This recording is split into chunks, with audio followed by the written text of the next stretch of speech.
Welcome to the Lawyerist Podcast, a series of discussions with entrepreneurs and innovators about building a successful law practice in today's challenging and constantly changing legal market. Lawyerist supports attorneys building client-centered and future-oriented law firms through community, content, and coaching, both online and through the Lawyerist Lab. And now, here are the co-authors of The Small Firm Roadmap and your podcast hosts. Hey, y'all. I'm Zach Glazer. And I'm Stephanie Everett, and this is episode 343 of the Lawyerist Podcast, part of the Legal Talk Network.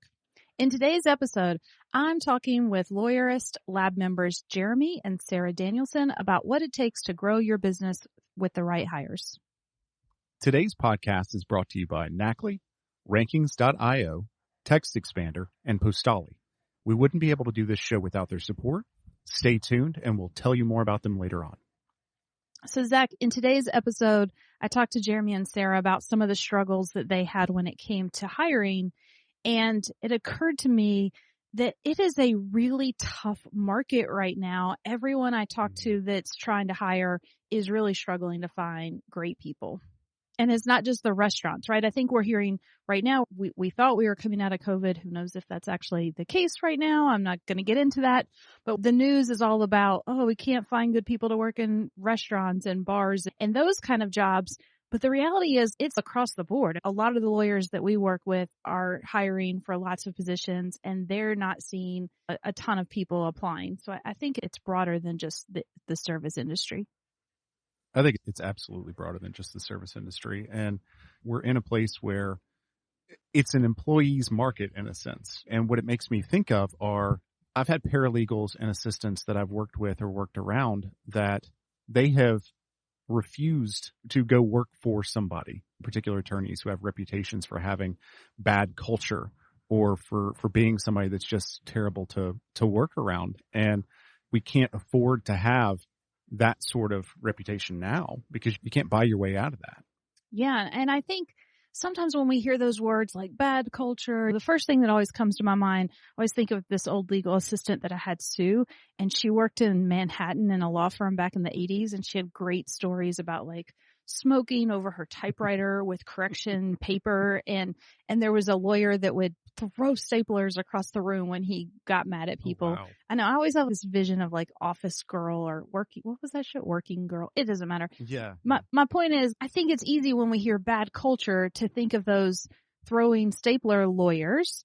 But I suspect that a lot of firms unknowingly or unintentionally create bad cultures simply because they don't have their act together, right? Like they're just not running good businesses and they're overwhelmed and their people are stressed out and they're working hard and they don't know what they're doing. And that just creates a different type of toxic environment where you're not worried about getting hit in the head with a stapler, but you're just running ragged. Absolutely. And I think it's kind of thing you can have your demeanor, your persona that you put on as an attorney. You can be a jerk. You can be really nice. You can be whatever you want. And that doesn't necessarily have an effect on our culture. Our culture is what our employees see, what our assistants see. And if we're not leading the ship, if we're not writing it in times of trouble or creating good pathways forward, our assistants are coming in stressed out every day, wondering what's going to happen. Is somebody going to call from the courts and we've got a case that we dropped the ball on because we don't have proper law practice management systems or proper systems and protocols in place? That is more, I think, toxic than just being a jerk, you know? Yeah, right. I know. I think sometimes like what I'm hearing is, look, guys, we're not saying you have to have ping pong tables and snack machines or whatever to create this amazing culture. Some people that they like that. But just as important, maybe before you go to that extreme, get your shit together, get your business act together and make sure you're creating an environment where people can get their work done in a reasonable manner, in a happy manner and leave and not have that stress of the what ifs and the unknowns and all the other things that we know happen when people just aren't running good businesses. And I had, go into the not having ping pong tables. I've had assistants that if I had ping pong tables and fun things set up, they would hate that culture. They would despise that. They just want to come in, know what their work is, get their work done, and leave it at the office and be happy with that and do good work, take pride in the good work that they do, but they don't want to come to work and play. They've got their life outside of work that they can do that in. Yeah, that makes sense. I think if you're listening, maybe it's a good chance just to take a step back and think about your business and the culture you're creating for your team, and maybe not from the lens of ping pong tables or staplers, but probably somewhere in the middle. And how are you doing? And are you creating the work environment that you really would want for your team? And if not, what are some things that you could put in place to have a more organized business or a more structured process, and so that your team can not only feel excited about the work they do day to day, but then ideally that they also see how that ties into the bigger vision and purpose of the business. And I think we can all get somewhere in between ping pong tables and staplers. That's going to be our new mantra, by the way. We just totally made this up. Absolutely. That's going to be a chapter in the book next time. Ping pong tables and staplers. So, well, now we have my conversation with Nackley and then Stephanie's conversation with Jeremy and Sara. Hey, y'all. It's Zach, the legal tech advisor here at Lawyerist. Today, I'm joined by Kim Mayberry from Nackley. And as usual, he and I are talking about document automation. Now, for those of you who don't know, Nackley is a document automation and assembly platform for lawyers. And Kim has been in this industry for how many years now? 20 plus years. We've been doing document automation. Yeah. And you and your counterparts So from our perspective, we did document automation consulting before. My co-founder, Lowell Stewart, had been on the programming side of document automation for over 20 years. So yeah, we've been in this business a long time and seen a lot of documents, a lot of ways to approach this, and excited about how we took all that knowledge and put that into Nackley. Well, and so one of the things that you guys have seen, and this used to be okay as a time saver, copy and paste. Right. So think about it. I think copy and paste was first introduced in, 1983 or 84. And it was like, it revolutionized how you did documents, right? Because you can now copy from one place to another place. It was revolutionary, but that was back in 83.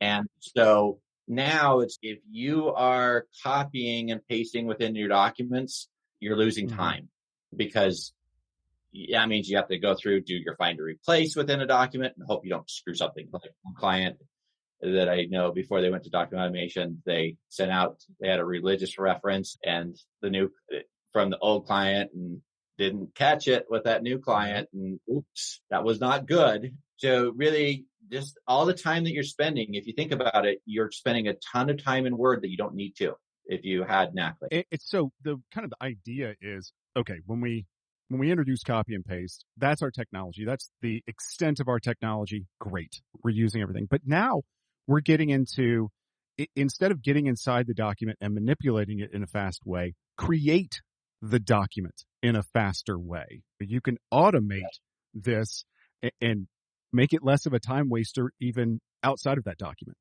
Correct. And not only start thinking about in your document, but you're putting stuff in your client management software. Start pulling that data in. So we have our Clio integration that we do. We also do work with Zapier. So we can integrate with a lot of different systems to start pulling your data into your documents and really saving you time there. And just pulling in some of the information about the client is going to save a great deal of time. It's going to save a great deal of copy and paste. It's going to save a great deal of find and replace, because as you said, we've all heard those stories of how that has gone very awry, if you will. Now, you guys have worked with some of our Labsters on doing this. And frankly, we've got Jeremy Danilson on right after this, and y'all have worked with him, right?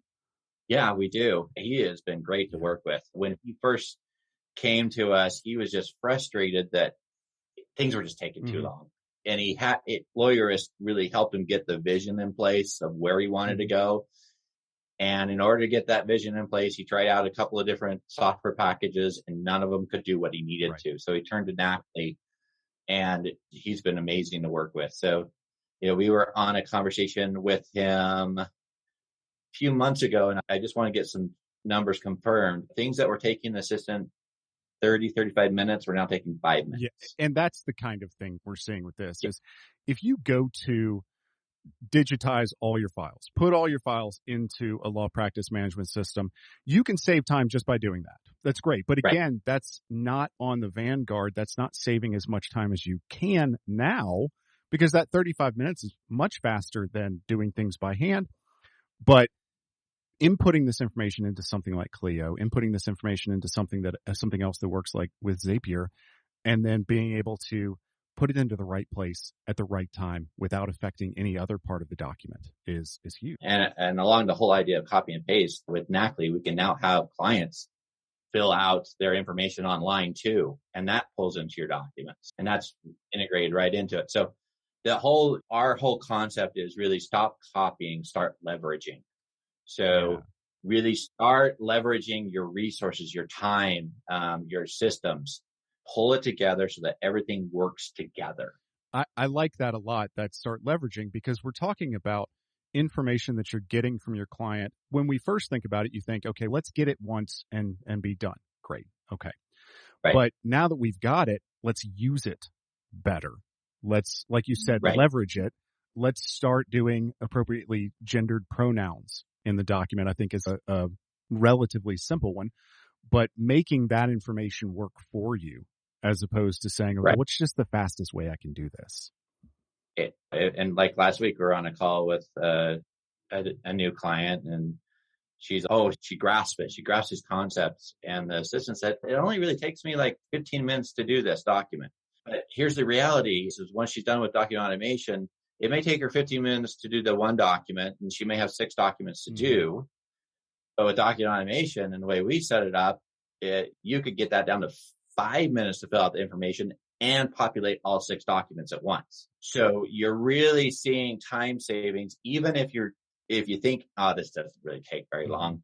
You really started tracking how much time you're spending in Word, copying and replacing and doing these things, you would be surprised about what you would find. Absolutely. And I think that's one of the things that people skip over is products like Nacli have these client-facing interviews or guided interviews or something like that, some sort of form that allows you to either send that to the client to have them fill out, or you can fill it out with the client on the phone if you want to. But now you've filled that out once for all the documents you're going to do for this client. And I think that's obviously a huge time saver.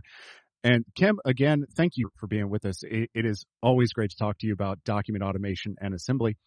And you guys have a document that people can look at, something to look at. Stop wasting so much of their time at nacli.io/stop waste. That's exactly right. And we got a free report there that kind of goes through what things that they can do, how repetition is causing problems in their firm, also avoids some tips to help you in other ways as well. Sounds good. I would certainly suggest to go there and download that. And Kim, again, thank you for being with me. Always appreciate it. No, I'm excited, Jeremy and Sara, to have you guys on the show today. I think it's for a couple of reasons. Obviously, we've been working together for a while. You've been a member of our lab community, and I just love all the great work you guys are doing on your firm. But also, and I think this isn't really unique, right? Like we have a lot of husband, wife, or spouse teams working on their business together. And that's pretty typical for small businesses. Maybe let's just start there and dive into that. Sara, did you always have an official role in the firm from when it started? No, I actually just started helping Jeremy when he was working till midnight every night and got tired of that, and the boys wanted to see him and spend time with him. I just asked if there was anything I could do to help, and he gave me one task, and then I just started taking things on my own. Yeah. And then it became more of a full-time role. So I think for about 6 months to a year, I didn't actually have a role with Danilson Law. I was just learning and doing everything that I could to give him more time to enjoy life. You mean you didn't dream of running a law firm for your husband? Never. I'm pretty sure that's probably how it starts for most of us. We're starting a new business and it's a little bit all hands on deck in the beginning, or maybe it sounds like it wasn't. It was all Jeremy's hands on deck as he was working until midnight. And then you're like, hey, we're in this together, and what can I do? And I think that's a story that probably sounds familiar to lots of people. Even if the spouse or loved one doesn't have an official title or role, they're in there doing stuff. I agree. Yeah, and I agree. I joke with some people, and it's really not a joke because other spouses will understand that I might be the attorney, but Sarah's the boss. She helps make sure I'm in the right places at the right time and talk to the right people. And she is now an indispensable and trustworthy member of the team and critical member of the team. What's it like working with your spouse, Jeremy? Like, are there issues that come up? What do you feel like are the biggest struggles outside? I'm not trying to really get into marital disputes here, but there can be some challenges when you guys are working so closely together. I'm going to first say I'm very lucky to get to work with my best friend, and I get to share more responsibilities with her that I may not share with other people because I trust her and I know I can rely upon her. That being said, our biggest challenge probably is trying to figure out where that line is between work and personal life. And the fact that we're a remote firm, we do a lot of work from home. So where's that line? When is it okay to cross it? When is it not? And where are those boundaries? And we are getting better and better at it, but it's a continuous struggle to figure out how to separate the two. That resonates with me so much. I've probably told the story before where like my husband will come in because he has his own business and I help him out. And he'll come in and ask me a question like, hey, did you call the CPA? And I'm like, I'm getting ready in the morning. Like, I haven't even had my shower and I am not ready to think about this and I don't want to. So we try to call it a business meeting. Like, hey, if I need a business meeting, then that's when you can ask me about business stuff. So I don't know if you guys have come up with anything like that works. We do a weekly leadership meeting at 11 a.m. every Wednesday. And it's really just an opportunity for me to bounce ideas off of Jeremy and vice versa with not so much client work, but our fun activities like marketing and blogs and newsletters and finance, just things that we actually enjoy doing, but we don't have a lot of extra time to do. That's so super smart. I love having a defined meeting with agendas. So and everybody, then you're going to have a chance to talk about it. So maybe you don't feel compelled to ask someone while they're getting ready, that Doesn't question. mean that we don't ask each other questions at 6:45 in the morning or 8 o'clock at night at times, even though it does happen still. Yeah. And it's hard. And I don't know if you guys experience this because I know you have two young ones. My daughter recently said something like, wow, does your business have lots of problems, like to my husband? And because we're just always talking about it. And we were like, no, like we just actually enjoy talking about business stuff. And it's not that it's problems. This is just what businesses do, right? There's just always things to talk about. But it was interesting. Her little perception was that, wow, our business must have a lot of problems. And we were like, oh, maybe we should think about how we're framing things. We always say we're not going to talk about business. If we go out to dinner together, like we're not talking about work. And then 20 minutes into it, you start talking about work. And then it's not a bad thing because that's when we have some of our best conversations because it's not so forced. Yeah. But we definitely need to get better about work-life balance. Yeah. And so one of the things I know you guys had to do, because like you did have kind of this transition, right? Where at first you were not really technically working in the business, but then you found yourself working in the business. And so then there came a time where it was like, okay, we need to actually formalize what Sarah's role is in the business. And more importantly, pay her. And I want to talk about that for a second, because I know you guys had to go through this and I think it's so helpful. We talk about it all the time, but it's so worth talking about. So.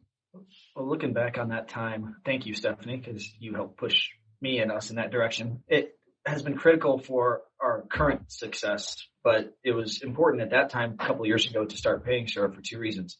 One, to show appreciation to Sarah so she knew that what she was doing was creating value for the family from a monetary standpoint. And two, for me, from a business owner perspective, to start to prove to myself that I could afford to pay an employee.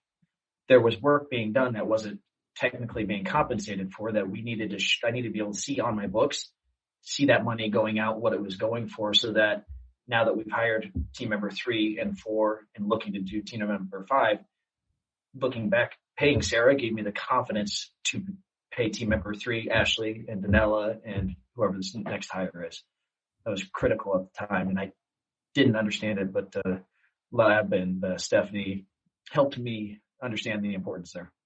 Yeah, thanks for that. And there's a huge psychological shift that probably happens. And Sara, from your perspective, did you feel differently when you went from not being paid to being paid?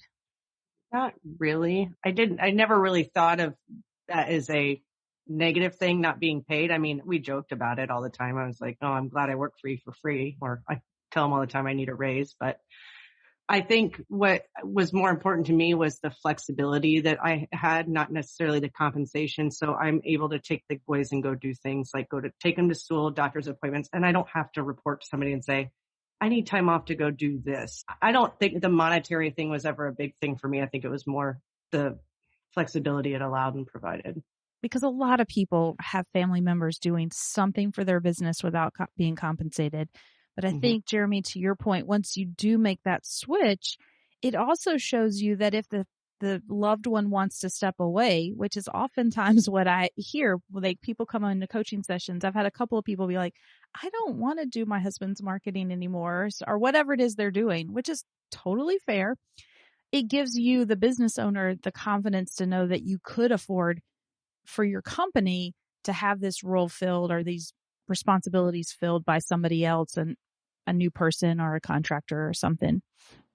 No, that's critical. I can look at our profit and loss statement and our cash flow, and I see what we've allotted for these responsibilities. And I have the confidence to know that we can afford to pay that in an ongoing fashion. Yeah.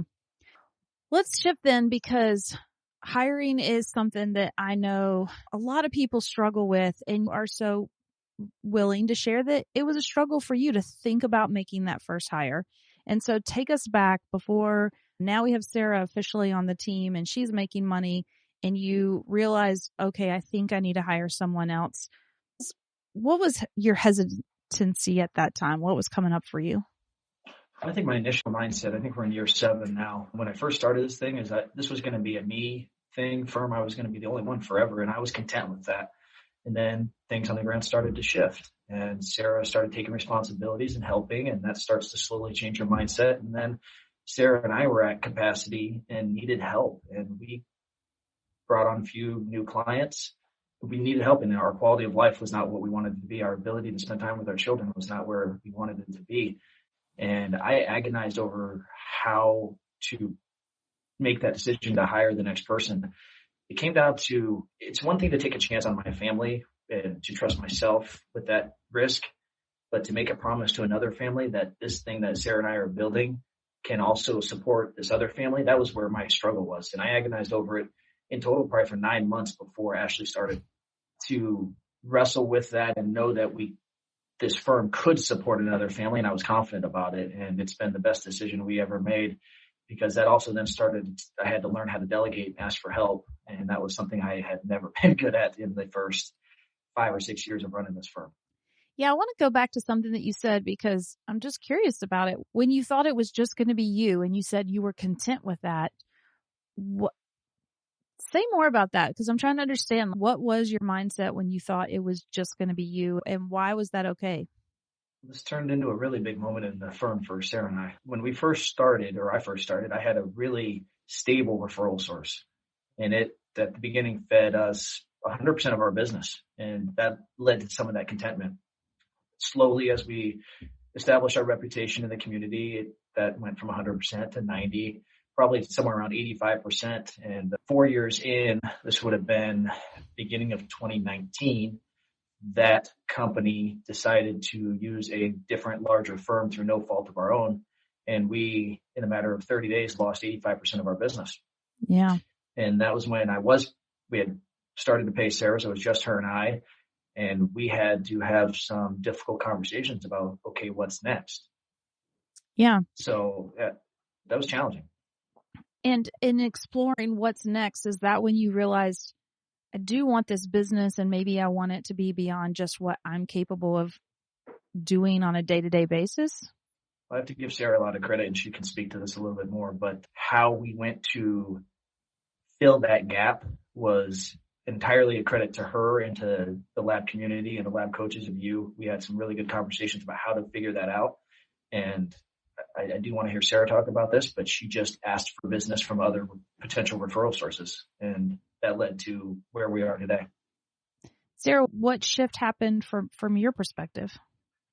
I think when we lost that referral source, both of us took a step back, and it was, do I close down shop and go work for another firm, and then I could go find a different job doing something? But I think we became so accustomed to the flexibility, and we enjoyed doing what we were doing. We liked it. I just literally started cold emailing lenders and realtors and was like, hey, can we do your stuff? And I got probably 95% no's, but we got those 5% yeses are what brought us back. And now we have 2 employees and we're looking to hire an associate. And that's all in a matter of 2 years. I think those yeses were possible because of some of the things we had done in the years leading up to that. When I first started working on these transactions, I would actually attend closings on behalf of my clients. And that was honestly because I was naive and I didn't know what I was doing. But by being there in person, I established relationships with the other attorneys, the other lenders in the marketplace. So they had seen my face. They knew who I was. And then we had actually also been doing a monthly newsletter program with a blog for 5 or 6 years now. We've been doing that. But at the time, we had so much feedback from the president of the Iowa Bar Association, from other attorneys that loved the content we were putting out and how we were positioning our firm and our family, that they knew who we are through that newsletter because it was different from what anybody else has been doing. Exactly. Cold emails from Sara, but they had seen our name or heard of us or worked with us on a transaction before. But yes, if we didn't ask for the business, we weren't going to get it. Yeah. I'm sure people listening all have a similar type of moment or piece in their story where something happened. And like for you guys, and I remember the day that we got on a coaching call because you were like, hey, this referral source is going away. And it wasn't that you did anything wrong. They just wanted to move in a business direction. And I know a lot of small law firms do have a big reliance on a source of clients, right? We see that all the time. And so that shift really gave you guys a chance to step back and be like, wait a minute, what is this thing we're building? Should Jeremy just go get a job and we go along that path? Or do we want to build this into a business that's diversified in terms of your client source and then also how you're doing the work? And so I appreciate that you guys had the opportunity to take that step back and then be really intentional with what we started creating moving forward. Absolutely. And that's when I had to spend some hard time thinking about what we wanted this to be. And as we started running our own shop without that referral source, and we had things coming in from a lot of different directions, we've since diversified to probably 15 or 20 referral sources now. So I learned that we learned that lesson, that very hard, valuable lesson. But we then had to put processes and systems in place to support how to manage all of this work coming in from different directions. It wasn't coming in from one source, so we couldn't just do things the way it had always been done. And LabCon was a huge breakthrough for me in Minneapolis, the last in-person LabCon, where I was struggling with what our intake system was going to look like. And through talking with other attorneys, and again, Stephanie, and quite a few Post-it notes on the wall at the hotel, I was able to start to think about, what do I want the intake experience to be like for our clients? Instead of because I had been thinking about the tool first, and it wasn't the tool that was the answer. Once I started to put myself in the client's shoes, and what do I want them to feel like when they first call Danilson Law, when we talk about how we can help them signing the engagement letter, I realized we already had the tool in place with our CRM system, and it could accomplish everything I wanted it to accomplish. And we still use, and that intake system is still what we use today with double the volume that we had, or triple the volume probably from what we had then, and it's working well. Oh, that's so awesome. It warms my heart truly because we always say these things and speak these things. And that's why I'm loving these conversations with you guys, because you're really showing us like, yeah, when you can implement these ideas and then see real results in it, and you start to see how they're all connected and how one thing then leads to the next and the next. And now you have this awesome intake process and you've continued to build systems and processes, and then that led to your hiring. And I want to touch on that some more because I think that your journey in your hiring process is probably a typical one of what a lot of our listeners might be struggling with. So let's take a quick break. We'll hear from our sponsors, and when we come back, we'll dive in more. Support for today's episode comes from Rankings.io, a search engine optimization agency working exclusively for personal injury law firms. Simply put, Rankings.io helps personal injury law firms dominate first-page rankings. You'll never have to chase them for an update or hunt them down for an answer. Your clients expect you to be accessible, and Rankings will meet that standard for communication and transparency. You'll have a full team of SEO specialists fighting to put you at the top of the Google search results. Personal injury lawyer SEO is all they do, so all of their processes, playbooks, and people are completely focused on generating qualified cases for your firm. Best of all, you'll be one of an elite few. Delivering exceptional service and results requires focus, so Rankings.io carefully vets clients before accepting them. They're an ideal fit for growth-oriented personal injury law firms. To see if you're a fit, visit Rankings.io/Lawyerist to get started. It's hard to keep up with trends when you're rushing to court and helping clients, but new cases hinge on topping the results page. You need a marketing partner to keep you informed and your firm growing. That partner is Postali, and you should know about Google Local Service Ads. LSAs connect you with folks searching for nearby legal services. LSAs show up at the top of the page, higher than maps and other listings. And the best part, you only pay if you're contacted through the ad. Appearing when somebody searches for lawyers near me has never been easier or more affordable, letting you focus on the law. LSAs are a great addition to existing PPC efforts or a standalone initiative. Quickly initiated by the Postali team, LSAs and a partnership with Postali can get your firm where it belongs. To learn more about LSAs and Postali's services, visit postali.com/lawyerist and reach out for a free consultation. Support for today's episode comes from Rankings.io, a search engine optimization agency working exclusively for personal injury law firms. Simply put, Rankings.io helps personal injury law firms dominate first-page rankings. You'll never have to chase them for an update or hunt them down for an answer. Your clients expect you to be accessible, and Rankings will meet that standard for communication and transparency. You'll have a full team of SEO specialists fighting to put you at the top of the Google search results. Personal injury lawyer SEO is all they do, so all of their processes, playbooks, and people are completely focused on generating qualified cases for your firm. Best of all, you'll be one of an elite few. Delivering exceptional service and results requires focus, so Rankings.io carefully vets clients before accepting them. They're an ideal fit for growth-oriented personal injury law firms. To see if you're a fit, visit Rankings.io/Lawyerist to get started. All right, we're back. And earlier, Jeremy, you were sharing with us that it was probably a 9-month journey or struggle about whether you were ready to make that first hire outside the family. Because at this point, Sara was obviously on the team. Talk us through, because I hear this so often, like, how do you know when it's the right time to hire? People are worried, can they financially support this person? Knowing, and you've touched on that too. I knew this was going to be me taking on responsibility for someone else's family. And at the same time, your workload and realizing that you were the roadblock. And so was there a process that you went through in thinking about, when can I do this? Absolutely. After I got over that initial hurdle of making a promise to an additional family, it really came down to me figuring out what was I going to ask this person to do. And I didn't know how to delegate. I had never really delegated before. As we talked about, Sara just took things from me and started to do them. I didn't ask or identify what I needed help with. And we had outsourced things to our CPA, but for 40 hours a week or whatever we look at, I had never really delegated. And I did an activity through Lab again.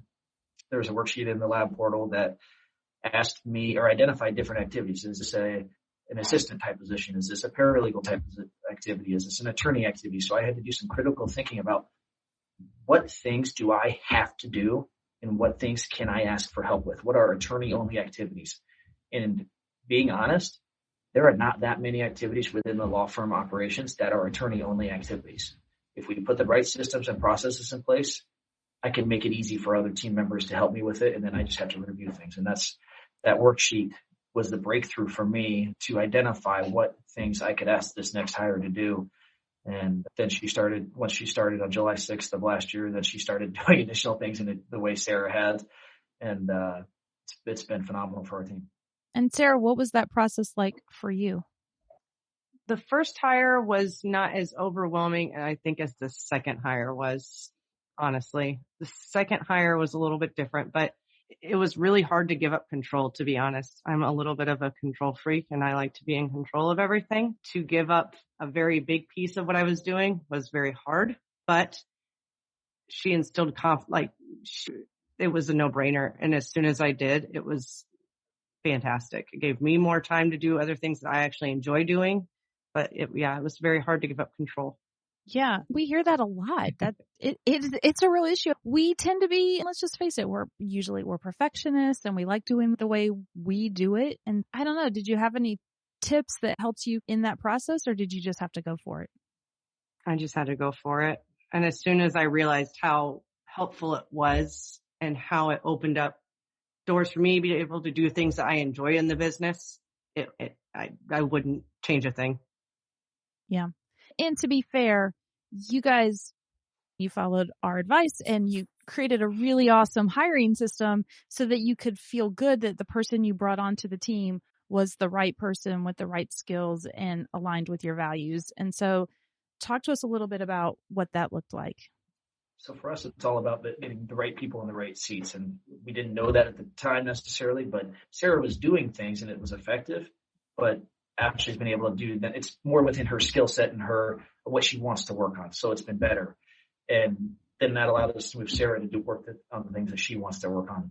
The hiring and interview process, what we have developed up to this point, was, of course, putting a job posting together to put a wide net out there about what we were looking for. But we very quickly narrowed it down for the paralegal hire, which was our first outside of the family hire, and requiring two critical things in the interview process just to weed out the serious candidates. For a paralegal, she was going to be doing a lot of typing. So we had a typing test as a part of it. But more importantly, we asked any interested candidate to put together a 1 to 2 minute video talking about why they would be a good fit for Danilson Law. And Sara was the first one to weed through those videos. Some would just sit there and read their resume on the video. That wasn't what we were looking for. Tell me about you as a person. Tell me about what you want to accomplish. Why is your lifestyle and personality a good fit for our team? That's what I want to hear. And when someone puts that together on the video, you can that's probably the right person. We then met with Ashley in person, both Sara and I together. And if we didn't offer her on the spot, we offered her an hour after the interview or something like that. It was quick, but it's been a really good fit for us. Yeah. And I remember you going through that process. And if I recall correctly, because we spent a lot of time being clear in the job posting who you guys are and what your values are. And I feel like I remember that the candidate you ultimately hired saw that and recognized that and even commented on that as part of the process. Like, wow, it's so clear who you guys are just from reading your values. And I feel aligned with that. And that's the attract that we're going for in this process. We have been unafraid to put ourselves out there with our values and our vision and what we want to be in job postings on our website, in our newsletters, everywhere. And that is attracting the right kind of potential team members. That's attracting the right kind of clients and the right kind of referral sources. We are in a much better spot today from the referral sources we are working with as to several years ago, because we've identified who we want to be, who we are, who we want to work with. And we're open and honest about that. It's been critical in every aspect of our business. And I want to continue to work on those vision and values and clarify that so that we can tell that story in as many ways and mediums as possible. I love it. It's why I wanted to have these conversations, because, you guys are living out the very things that we see as so necessary for lawyers, and that living proof that it works. It's not just Stephanie up here talking about it, but that's why I wanted to share these stories, because I have just noticed the difference in your business over the last 2 years. And I don't know if you had to step back and take that snapshot from where you were 2 years ago to where you are now, what would be the highlight reel? Everything is better, from quality of life, ability to spend time with our children, to our financial position, to the way we work, who we work with. My day-to-day is better 1,000%. And I had a 10-year vision 2 years ago where I wanted to be, and I think I'm going to be there within 3. I think we're trying to make it happen with this associate hire right now, and my mind is blown how far we've come. And it's not because Sara and I tried to do a lot of big things all at once. We really tried to do one thing at a time, look at a 90-day vision or a 90-day goal set, and do 2 or 3 small things, get 1% better every day. And that has really turned into a massive transformation in our business in a really small amount of time in 2 years, from losing that referral source to growing, doubling the size of our team and adding a new associate. It's been incredible. Awesome. It was so great to talk to you guys. I love hanging out with you. Any parting advice that you'd have for other folks, things that you wish you'd learned along the way, maybe faster, sooner? I think the most obvious critical one, other than love what you do and who you work with, is be honest about who you are to everybody, to your spouse. If you're lucky enough to work with them, it works phenomenally for us, to your team members, to the vendors and referral sources you work with. Just be who you are, be honest and confident in that, because that has put us in a different place today than understanding who you are and being able to communicate that has put us in a much better place today than at the beginning. Awesome. Sarah? I think my biggest takeaway from all of this is don't be afraid to hear no, because it's not even working with your spouse. It's not always yes. We've had some throwdown no's. It's not rainbows and butterflies by any means, but the times that you hear no are the times when you sometimes have the most groundbreaking conversations and ideas and whatnot. And whether that's work or asking for referral sources or anything like that, just sometimes no is a very productive answer. Couldn't have said it better myself. Thanks, you guys. It was always a pleasure. The Lawyerist podcast is produced by Bailey Tiller. Are you ready to implement the ideas we discussed here into your practice? Wondering what to do next? Here are your first 2 steps. First, if you haven't read the Small Firm Roadmap yet, grab the first chapter for free at lawyerist.com/book. Looking for help beyond the book? Let's chat about whether our coaching communities are right for you. Head to lawyerist.com/community/lab to schedule a 15-minute call with our community manager. The views expressed by the participants are their own and not endorsed by the Legal Talk Network. Nothing said in this podcast is legal advice for you.